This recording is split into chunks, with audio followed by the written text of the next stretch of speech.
Olá, meus amigos. Estamos de volta para falar um pouco mais aqui na nossa aula palestra sobre execução penal. Hoje nós vamos falar um pouco sobre o capítulo 4, que são os deveres, direitos e disciplina do condenado.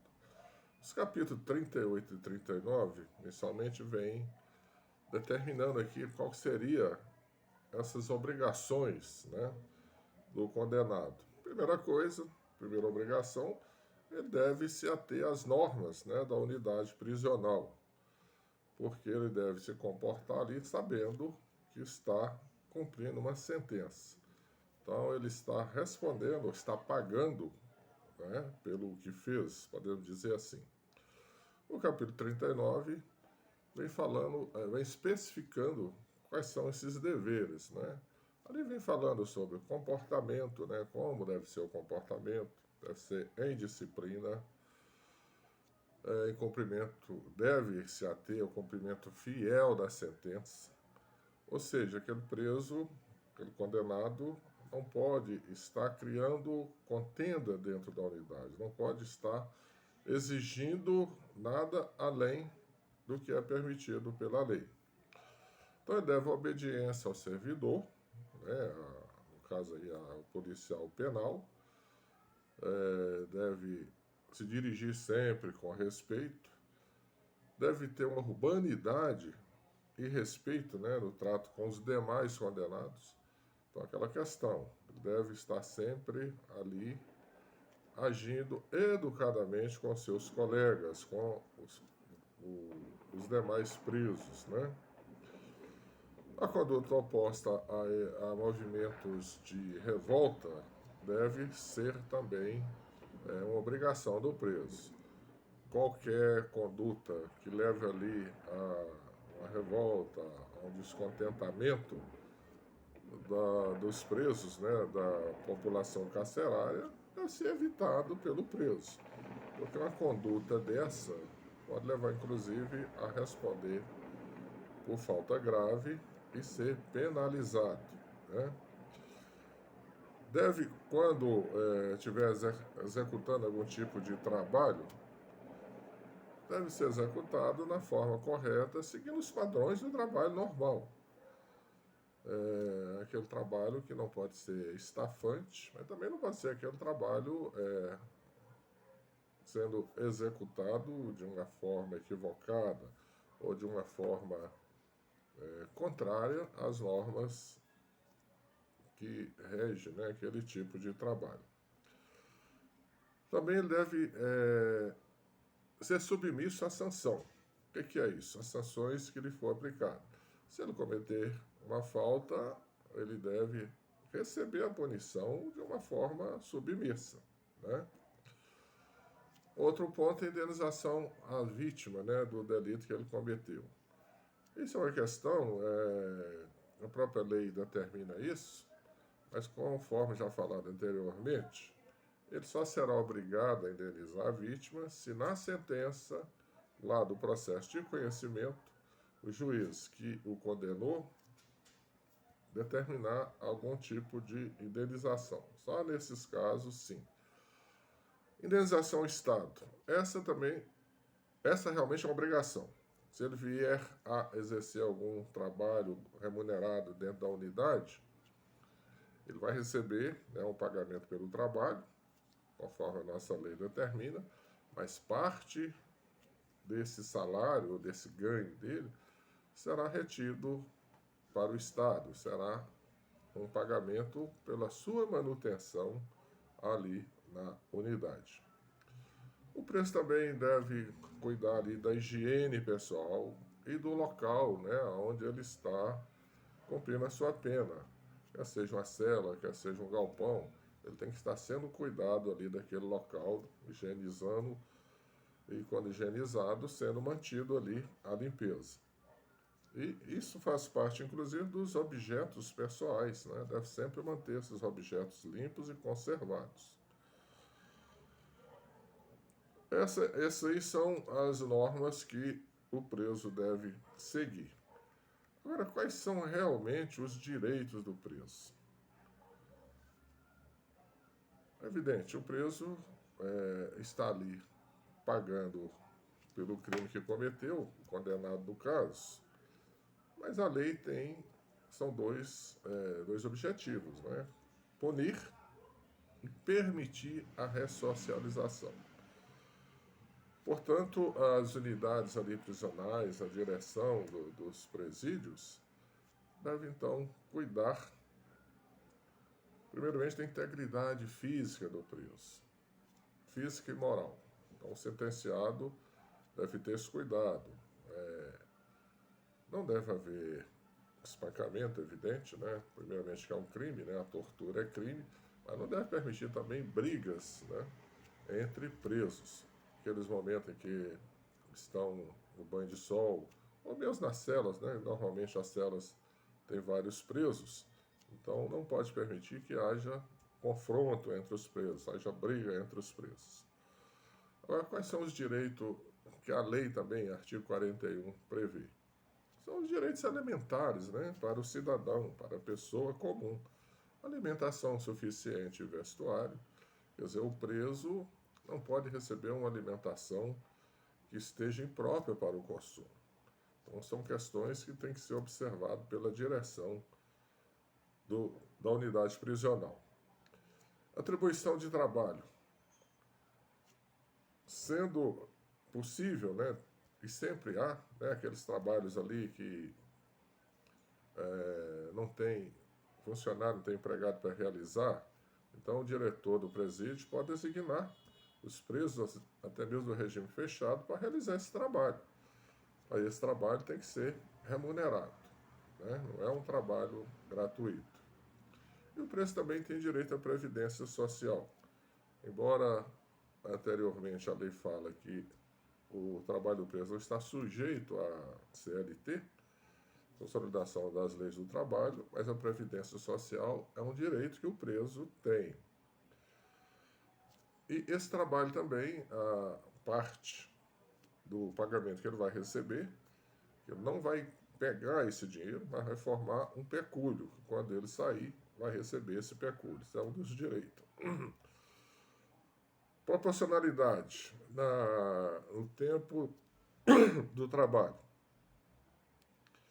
Quer dizer, tem que ter o horário de trabalho, tem que ter também esse horário de descanso. Aqui a norma é a mesma do trabalho externo, do trabalho do cidadão comum. Exercício de atividade profissional, intelectual e desportiva. Isso é permitido ao preso dentro da unidade. E desde que o exercício dessa atividade seja compatível também com a unidade, né, com a execução da pena. Assistência material e a saúde jurídica, educacional, social, religiosa. Conforme já falamos, esses são direitos do preso, né? Tem que ter essa assistência material, né? Vestuário, local para dormir, para seu descanso. Assistência à saúde, tem que ter um serviço médico com enfermagem, um médico para cuidar dele. Infelizmente, algumas unidades, o médico vai lá periodicamente, não tem um médico 24 horas, muitas vezes não tem nem durante o dia todo, mas acontece que é obrigação do Estado fornecer assistência à saúde. Assistência jurídica. Assistência jurídica hoje é fornecida pela Defensoria Pública. Então, o preso que não pode pagar o advogado, ele terá assistência do defensor público. Toda unidade deve ou deveria ter um escritório ali, um setor, onde o defensor público estaria ali para atendê-los. Então, assistência jurídica, os que não podem pagar, a defensoria pública. Quem pode pagar tem assistência jurídica normal do seu advogado, que terá acesso ao preso sempre que necessário. Assistência educacional. O preso ele pode escolher estudar na unidade. Toda penitenciária deve ter essa escola para o preso. E essa escola deveria ser, né, do fundamental do ensino básico. preso teria direito, inclusive, ao curso superior, ele conseguindo passar em um curso universitário. Aí teria autorização do juiz para frequentar as aulas, e o preso do regime fechado seria também por escolta, né? Seria escoltado para a faculdade onde teria as suas aulas. E só lembrando, conforme já falado antes, o ensino, né, a educação, também é uma forma de reduzir a pena, porque pelo trabalho se reduz a pena e com alguns juízes começaram a conceder remissão da pena pelo estudo e acabou sendo incluído na própria lei, né, esse dispositivo que permite a remissão da pena através do estudo. Também tem direito à proteção contra sensacionalismo. O que seria isso? Se o preso não quiser aparecer na imprensa, escrita, falada ou televisada, ele não é obrigado, não se pode obrigar o preso a dar entrevista. Tá? Esse é um ponto chave. O preso não pode ser mostrado pela imprensa se ele não permitir. Então, é uma questão que vem sendo debatida já há algum tempo e a lei assim o define. Então, se qualquer tipo de crime de repercussão, não. O condenado não pode ser exposto à opinião pública. Entrevista pessoal reservada com seu advogado.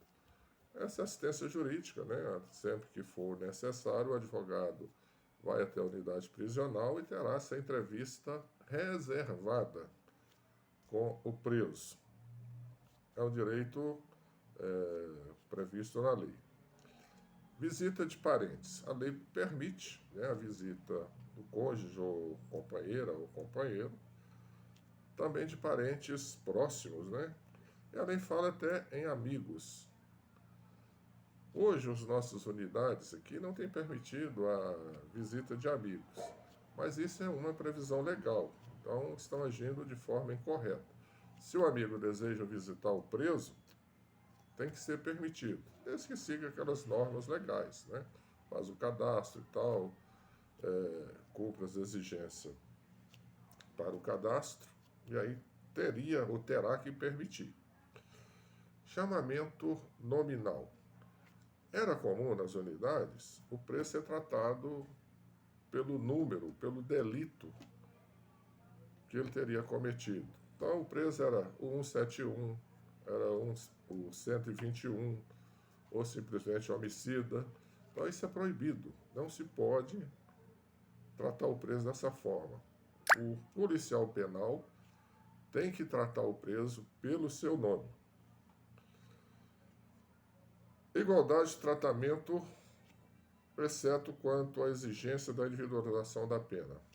Aqueles casos, né, que poderá ser individualizado a pena e o cumprimento da pena, isso é diferente. Mas o preso comum tem que ser tratado todos da mesma forma.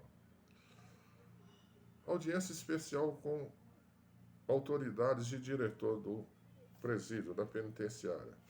O preso tem esse direito. Se ele tem alguma reivindicação, ele pode solicitar que o diretor o atenda para que ele possa fazer essa reivindicação. Isso é um direito legal também.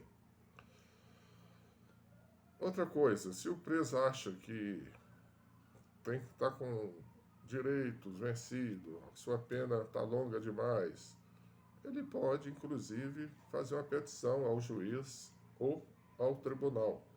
É comum os presos mandarem habeas corpus, né, para o tribunal quando ele acha que está havendo alguma ilegalidade no cumprimento da sua pena.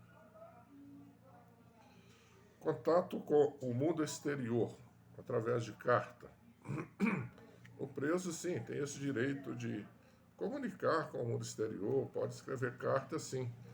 Normalmente essa carta passa por uma censura, para evitar que mande recados, né, alguma questão relativa a crime. Mas carta para a família é um direito dele. Atestado da pena. O preso tem o direito de saber como o ano cumprimento sua pena, quanto tempo falta para a progressão do regime, quanto tempo falta para a liberdade condicional. Então, são direitos do preso condenado. Agora, todos esses direitos aqui falados, também o preso provisório tem. Então, não se pode negar essas questões, esses direitos, né, ao preso. A outra questão: o preso está doente, tem condições, a família tem condições de pagar o médico, e o médico do local não está conseguindo, vamos dizer assim, descobrir exatamente qual o problema. Não está conseguindo fazer ali dentro, fazer um exame que ele tem, que tem necessidade para um diagnóstico. Então, o preso, ele pode contratar um médico particular que vai, então, examiná-lo, vai tratar, vai fazer os exames necessários. Isso também é um direito do preso. Então, são essas questões do direito que a lei determina. Na próxima aula, nós vamos falar, então, sobre a seção 3, que é sobre disciplina do preso. Aqui nós encerramos essa parte, porque inclusive já até passou um pouco do tempo normal que estamos fazendo.